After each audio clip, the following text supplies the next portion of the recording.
I want to give a quick update on just how I've been clarifying this all together before it leaves my fucking head. So there's the different Aeon, right, that established the races of different types of people on the planet of Uandra. For example, the Slop King, Aik Beowbach, the Valanders, Oapek, Dulog, whatever you want to call him, the Forgotten King, that would be the Tanto-Adenian people. Uh, the new one is Volur, and he's got the people of Dubois, people of northern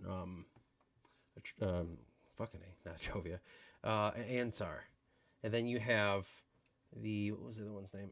Alaric. Alaric created the peoples called the Eastlands, people of the Eastland. What is it? Island, Eastland, the Eastlanders. Those are the people that also settled later in Foroso, the four tribe people, that stuff. And that's kind of Anna's peoples, actually. So now each, we'll call them God to these people, granted their people a divine power. Now, I kind of got to make sure I work through exactly what the power is, but here's the running idea so far. Alaric granted the Islanders love. Volur granted its people, man or woman, I don't know what that is, its people so far power. Aik granted its people consciousness, like connection, you know. That's how they all serve a purpose to each of the gods. These people are granted this power through the gods, these spirits, these emotions. Remember those? Found a way to connect them. That's what each peoples have. So the loving Elaric gave her people love, and that's why they're a loving society. Now their love can also be, corruptible and all that stuff because it's all connected to fear.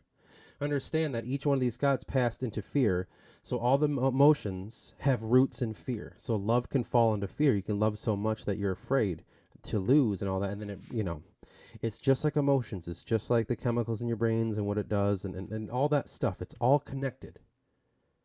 So because these people have love, that is the power they are granted. That is what their priestesses preach. That is what that's in each of the people and how they look at the world. That love can also be tainted by loving thyself more than others.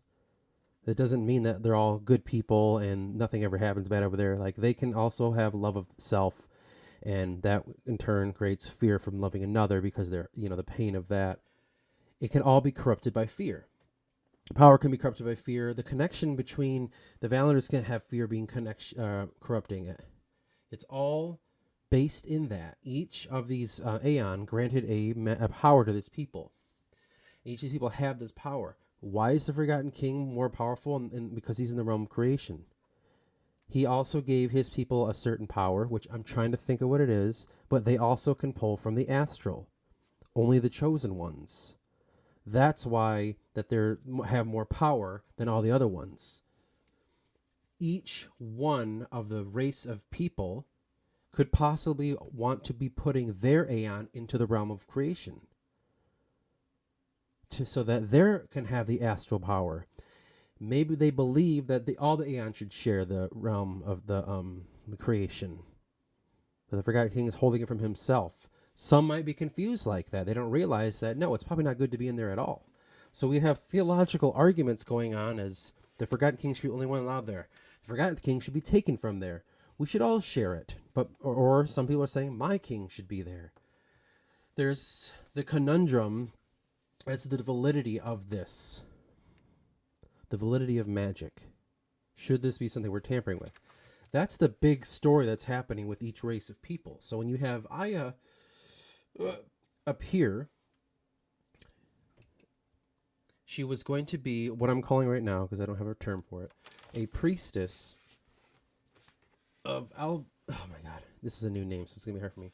Alaric, a priestess of Alaric, preaching and helping with love. She was taken from that, and so because of her parents being killed by a Dukan from land seizure, and he was just lusting over the land, and it's just bullshit, really. And now she has to lead her people. It's within her power. She has to do it. So now Aya's like thrust into the world of politics. Now, like I said, the corruption is always within politics. How is love corrupted? Well, just like I said, fear. Now you can love another, but you can love yourself just as equally, and that's where you get this kind of patriarch. What's the word I'm looking for? This mighty mother, I guess we'll say, and she is the one who loves thyself. That's in political field, because it's a very strong female presence in not just Eastland, but also in the Feroso peoples, right? But it's not necessarily men and women are equal. It's just there's a stronger female presence, possibly. I don't really know, or maybe not. We'll see how it all works out. That is what's happening in the Feroso area. And because these people are, like I said, the power of love is what they mostly carry, you can see them kind of like in the life of the political field. How you can taint love through fear. It's all the same, man. It's all about rhetoric. It's all about how you paint it to your people or whoever. So it's not a pure land of utopia. It's really not. There is no utopia there. So saying that, each god has this power they first granted their people, and I don't really know what to say, like the Forgotten King. Like, okay, so they tell their story. Well, they came from the forest, they built up, they fought their neighbors, I would say, and then all of a sudden Adrana, they close their borders off to like hide from it. I don't know. We'll have to think of the overall arcing like emotion that they have, or power. It could be power. It could be intellect, higher knowledge, or something like that. You know what I mean? I don't really know yet. This is all brand new. I'm just thinking this now. Aeon obviously is like, we can go deeper with it, but he does have connection. So what can we do with connection? Because that's how he controls all his people directly. He's done it a little bit more corrupt, whereas Elric, maybe she did it through more of a passionate outlet than Aeon would have. So that's why her people have this freedom. But it also serves a purpose. I don't know. This is all new, and this is actually really good. So you would lay that out, and you'd lay the conundrum, what should be done about the realm of creation. Each race has their own thoughts about this. And like I said, there are going to be more Aeon. I just haven't really come up with them yet. I have 4 right now. And then there's the Aeon that rebelled against. We could simplify things by saying the Titans were the other side that said, no, we cannot do this. But then we can't, because it ruins all the story. So leave that alone. Just keep coming up with them when you come up with new peoples, because you got probably 1, 2, 3, 4, 5, at least like 6 more Titans. Aeon. At least 6 that you have to kind of come up with their peoples and all that. So it's not going to be short. But this is the plight of mankind. And probably where the root of like a lot of problems resting with the Inaku, as they're fading from the world, because their gods are destroyed, and their power was taken by the Edenian people, in the Tantoric people. The other peoples didn't do that. So the Aelaric and the Aik and Volur and all that, they are not going to vanish from the world. It's only basically peoples from Adrana and north of Adrana, and then the Southerners in Tantorum are the people that would vanish. Now, Tantorum cut themselves off from this whole what the Forgotten King granted to its people. Tantorum's covets now, just like the fucking Brotherhood of Steel, or name your fantasy person. They idolize technology, power through that. What man can create, not what God gifted him. because what God gifted us was a mess. And we were tricked by another God. So they're like not atheists, but they trust in war and technology. Though they will suffer the same fate. And that is the job of like the Southerners to try to portray back, like especially like Alastra, back to his people in the North and say, you will suffer too. You have to join us. So essentially, what the main characters of Eris, Alastra, Vathia, and all their buddies are actually just trying to protect themselves from vanishing. They're not doing a great good service for the world. Because if they can pull their crater, maybe they'll lose the astral power, but they can seal the portal and everyone can live in harmony. And that's the whole point of the story. That's what they want to do. But the problem is the Forgotten King, the Aeon who was trapped in the realm of creation. None of the other Aeons are. And like I said, there's some that want to be. They think it's not fair that he should have astral powers. There's the other Aeon that command their people to destroy him. So, for reasons of like the Serpentine believe, just get him out of there and bring balance. And like I said, there's ones that want to have the power for themselves. And there's a few that say we should all have it. Not really many of them are saying none of us should have it so far in the story. But that's the big arcing story of what's going on and why everyone's doing what they're doing. And going from there is when everything starts to disintegrate into little stories of like the story of the Serpentine and their pulling of the astral from mankind so that they can prolong their lives until they figure out the problem. Then you have the story of Martis and Quartus and what they're doing under the control of a Slop King. Now, Martis is because he's a Valander, but Quartus was poisoned by the Anvir. He is a slave, once an Anaku, who helped his mother with the Serpentine Order, now helps the Forgotten, or the Slop King, Aik Beovak. So that Aik Beovak may be in the realm of creation. That's why he's after Eris. And then you have, Cypress's story, you have Alastra's story, you have all the characters that Jacob made, all the characters that Kevin made. Everyone's got their own little thing they're doing, but that's the overall, I wanted to talk about that. That's the main thing that's happening in the world.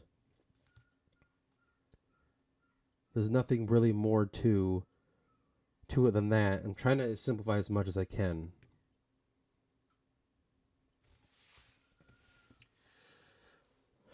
So, because it's like that's kind of like the high story, the origin story, and that's what is the crux of everything right now. That's what's kind of making it all in motion. Now, Freydin was supposed to be the one that was going to pull the Forgotten King from the realm, but the Valanders that were inside the circle couldn't have that. He needed to be destroyed because they needed to use him perhaps. We were going to go use him to go into the realm, and then the Serpentine were the ones who fucking played that game. And they pulled the rug from underneath us. Now we're fucking scrambling too, Martis and the Slop King. Like, shit. We were so close. Mankind thought they were going to pull their king. We were really going to make them kill the king so we can go... No, sorry, not kill the king. Replaced with Aik Beovak in some way. I'll have to find out how. And the Serpentine came in and accidentally killed the king that they were going to take and try to kill the king themselves. Like, everyone's kind of doing their own game and errors. Errors of like the, I'd say human error, but the Inaku or May. That stuff I will solidify more to make more sense so there's not as many plot holes. Well, if the Serpentine wanted the king dead, just wait. But they would have found out that there's another one in there. Now it's the same fucking shit. And that one's stealing their power. Now, that to be fair, they might not even deserve that power to begin with, the Inaku. That's the power to keep them alive. But that power was stolen by the Titans and gifted to the people. So who knows if they even deserve to have it. They don't, really. There's just a whole balance going on of people's intent. But I wanted to come and talk about the portrayal of the Aeon and how they've gifted their people with a power. And that's the power of, quote, magic to each person. Also, it's how it dictates the way that the empires or realms work. Now, like I said, just because the Eastlanders and now the Feroso people, well, they have the power of love, that doesn't mean they don't put armor on and go to fucking war. That doesn't mean they're pacifists or anything. Love is passion. Passion is through strength too. You can, you know what I mean? You can find anything. It's emotions. It all connects. It all connects back. Now, maybe the Alaric didn't give them exactly love. I'll find a better word because love is an overarching emotion. It is a high emotion. So maybe they gave them passion instead of love. Do you know what I mean? That way I can say it is part of the branch system of all the emotions that come from the two major ones, love and fear. So, and because eventually they'll all connect at one point, these two branches, love and fear.